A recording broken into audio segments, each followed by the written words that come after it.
constantly surprised by is the fact that we aren't officially in a recession yet. We had 2 consecutive quarters of negative GDP growth, but then we had positive.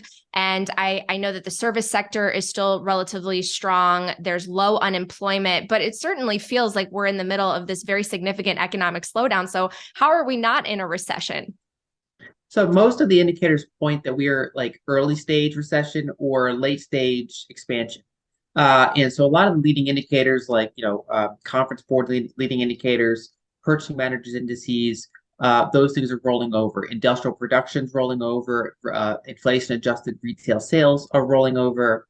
And the strong area, as you point out, has been the labor market. Historically, that is a lagging or coincident indicator, meaning that by the time unemployment is rising, you're usually already in a recession. And that's part of the reason why those 2 negative quarters weren't kind of a full recession is because unemployment was still pretty low and not really worsening yet. Even in the labor market, though, we're starting to see that some of the early indicators there are not looking good. So, for example, if you look at overtime hours, those are on the downtrend. If you look at temporary help, that generally is a more volatile and leading part of the overall labor force. Because imagine if you're a small business and you're running into tight times, you might reduce your temporary help service before you would let go permanent employees. And so those are actually down year over year.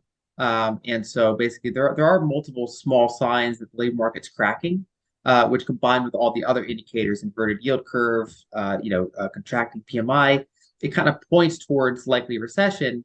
But I think we're still in the kind of either the pre-recession stage or they always declare a recession months after it happens. So it's possible that this is like already part of the recession.